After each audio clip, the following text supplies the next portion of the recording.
They are the titans who command millions, the architects of hip-hop's biggest spectacles. Travis Scott, the king of the immersive concert experience. Kanye West, the unpredictable genius whose live shows are legendary. Diddy, the mogul who redefined entertainment. Their names promise unforgettable moments, but what happens when the biggest stages, the most anticipated festivals, become the very platforms where their empires falter? This isn't just about a bad performance. It's about alleged failures that shook the industry, broke promises to millions, and exposed the dark underbelly of their power. Get ready, because we're diving deep into how Travis Scott, Kanye, and Diddy were exposed for failing the biggest festivals. Travis Scott emerged as a generational force in hip-hop, not just through his music, but through his unparalleled ability to craft immersive, high-energy live experiences. His concerts were more than just shows. They were spectacles, a chaotic, mosh pit-fueled odyssey that drew millions. He cultivated a reputation as the ultimate festival headliner, a performer who could ignite a crowd like no other. His signature Astroworld festival, named after his critically acclaimed album, was meant to be the pinnacle of this vision. A safe haven for his fans, a grand celebration of his artistic universe.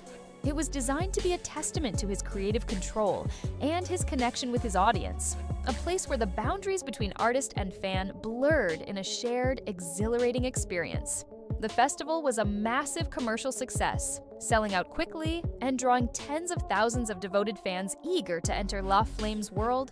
This success, however, would soon be overshadowed by a tragedy that would forever alter his career and expose the profound failures lurking beneath the surface of his meticulously crafted spectacle. The Astroworld tragedy on November 5, 2021, was not merely a failure.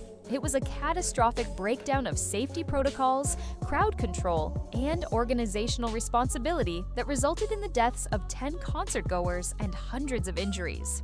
As the crowd surged and compressed, creating a deadly crush, frantic pleas for help went unheeded.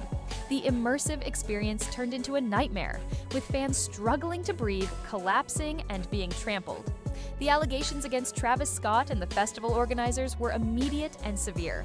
Accusations of negligence, of ignoring warning signs, of failing to stop the show despite clear indications of distress in the crowd, and of prioritizing performance over public safety. Eyewitness accounts, harrowing videos, and later official reports painted a grim picture of a chaotic environment where concertgoers were trapped in a deadly squeeze, unable to escape. The legal fallout was immense, with thousands of lawsuits filed against Scott, Live Nation, the promoter, and other entities involved in the festival. These lawsuits alleged gross negligence, claiming that the festival failed to provide adequate medical personnel, proper crowd management, and emergency exits, and that the stage design itself contributed to the dangerous crowd compression. The sheer volume of legal action, seeking billions in damages, underscored the unprecedented scale of the disaster and the profound human cost of the alleged failures. The impact on Travis Scott's career was immediate and devastating. He was exposed not just for a perceived failure in performance, but for a catastrophic failure of responsibility. The public perception shifted dramatically, from a beloved artist to a figure associated with a tragic loss of life. Major brands, including Nike, McDonald's, and Anheuser-Busch, either paused or ended their lucrative partnerships with him. His music was temporarily removed from some radio stations, and his planned appearances at other major festivals were canceled. The once unquestioned king of the festival circuit found his touring career in limbo, facing a widespread backlash that went far beyond typical celebrity controversy. The failure at Astroworld was a profound lesson in the immense responsibility that comes with commanding such large crowds and creating such intense environments. It highlighted the critical importance of prioritizing safety above all else, and the devastating consequences when that responsibility is allegedly neglected. For Travis Scott, the exposure was not just about failing a festival, it was about the shattering of his public image and the indelible mark of a tragedy that will forever be linked to his name. The incident forced a global conversation about concert safety, crowd management, and the accountability of artists and promoters, fundamentally changing how major major festivals are viewed and organized. Kanye West's history with major festivals is a roller coaster of legendary performances, last-minute cancellations, and highly publicized controversies that often left organizers scrambling and fans bewildered. He is an artist whose genius is undeniable, but whose unpredictability has frequently led to logistical nightmares and perceived failures on the biggest stages. His live shows are known for their ambition, their artistic vision, and their often unconventional nature, but also for their tendency to deviate wildly from expectations. This mercurial quality has been a double-edged sword, contributing to his mystique, but also exposing a pattern of unreliability that has plagued his festival appearances. One of his most notable perceived failures came at Glastonbury 2015, where he was announced as a headliner, a decision that immediately sparked controversy among some traditional festival goers who felt a rapper was an inappropriate choice for the iconic rock festival. While his performance itself was largely well received by his fans, it was not without its moments of classic Kanye unpredictability. He famously declared himself the greatest living rock star, a statement that, while characteristic, fueled the debate around his headliner status. The failure here wasn't a complete disaster, but rather a clash of expectations and a demonstration of Kanye's tendency to prioritize his artistic vision and personal narrative over conventional festival etiquette. He exposed himself as an artist who would always challenge the norm, even if it meant alienating a segment of the audience or creating organizational headaches. The Governor's Ball 2016 incident was a more direct failure. Kanye was scheduled to headline, but his performance was canceled at the last minute due to severe weather conditions. While the cancellation was officially attributed to an extreme weather system, many fans and industry observers pointed to Kanye's history of last-minute changes and perceived unreliability. The cancellation, coming after a day of other weather-related disruptions, left thousands of fans disappointed and highlighted the logistical fragility of relying on such a high-demand, high-maintenance artist. It wasn't a direct failure of performance, but a failure to deliver, exposing the risks associated with booking an artist whose schedule and commitments often seem subject to his personal whims. Perhaps the most significant festival fiasco for Kanye came with Coachella 2019. He was initially announced as a headliner, but weeks before the festival, he famously pulled out due to a dispute over the stage design.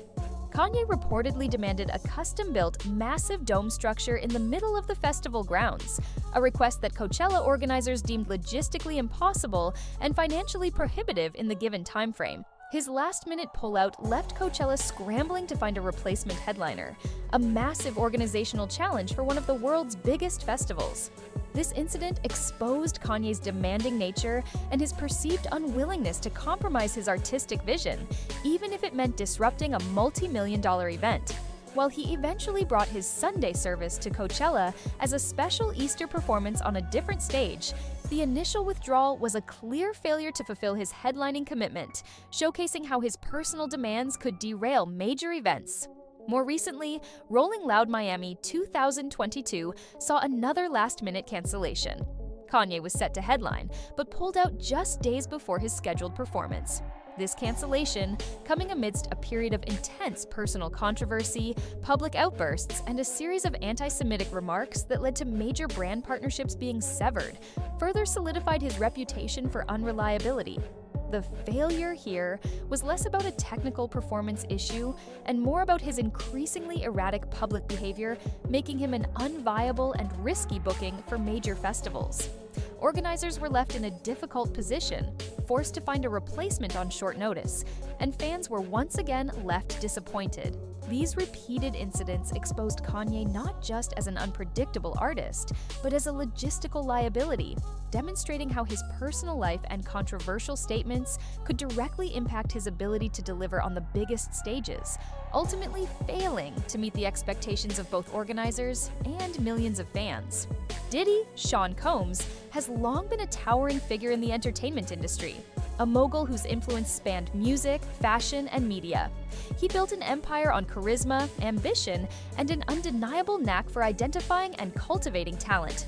His parties were legendary, his brand deals lucrative, and his presence commanded respect. For decades, he was a fixture at major events, a symbol of hip-hop's crossover success.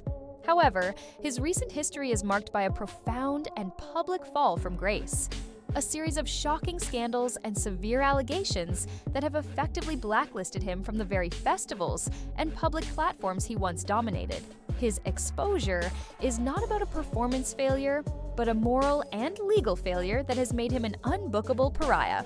The unraveling of Diddy's public image began in late 2023, with a civil lawsuit filed by his former girlfriend, singer Cassandra Cassie Ventura, alleging years of physical and sexual abuse, including rape and sex trafficking. While that specific lawsuit was quickly settled, it opened the floodgates for a torrent of similar, deeply disturbing allegations from multiple individuals. These claims, ranging from sexual assault and forced drug use to accusations of running a criminal enterprise designed to facilitate illicit activities, painted a grim and shocking picture that starkly contrasted with his carefully curated public persona. The gravity of these accusations led to widespread condemnation and a rapid distancing from his longtime associates and business partners. The situation escalated dramatically in March 2024 when federal agents raided Diddy's homes in Los Angeles and Miami as part of a federal sex trafficking investigation. These highly publicized raids, with images of his properties being searched and his sons being questioned, sent shockwaves through the industry and the public. The legal scrutiny intensified, with more lawsuits emerging, detailing graphic and harrowing accounts of alleged abuse and misconduct. Just recently, in July 2025, Diddy was found guilty on 2 federal counts of transportation to engage in prostitution, though he was acquitted on more severe charges like racketeering and sex trafficking. Despite the partial acquittal on the most serious charges, the conviction on prostitution-related counts, which carry a significant prison sentence, has cemented his status as a convicted felon facing severe legal consequences. The immediate impact on Diddy's ability to participate in major festivals and public events has been absolute. He has been effectively blacklisted from the industry. Any planned appearances or potential bookings at major music festivals, award shows, or public gatherings have been swiftly canceled or indefinitely postponed. Organizers, facing intense public scrutiny and potential backlash, have made it clear that Diddy is no longer a viable option for their events. His once unquestioned presence at the highest echelons of entertainment has been replaced by a complete shunning. This is a profound failure not of performance, but of his standing as a public figure.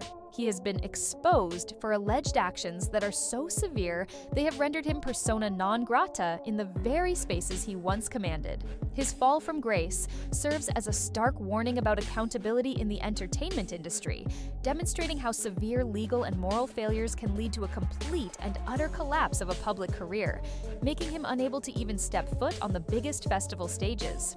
The stories of Travis Scott, Kanye West, and Diddy, when viewed through the lens of their relationship with major festivals, reveal a complex tapestry of ambition, genius, and profound failure. Travis Scott was exposed by the tragic human cost of Astroworld, a catastrophic breakdown of safety that shattered his image. Kanye West's genius was consistently undermined by his unpredictable nature and demanding artistic vision, leading to repeated cancellations and logistical chaos that exposed his unreliability. And Diddy, once a symbol of hip-hop's ultimate success, has been completely blacklisted due to the severe legal allegations against him, a moral failure that has rendered him unbookable on any major stage. Each, in their own unique way, faced a reckoning on the biggest platforms, their alleged failures not just impacting their careers, but sending shockwaves through the entire entertainment industry. They were exposed for the vulnerabilities that lie beneath the surface of even the most powerful empires. What do you think was the most impactful failure among these 3 artists? Do you believe they can ever fully recover their standing in the festival world? Let us know your thoughts in the comments below.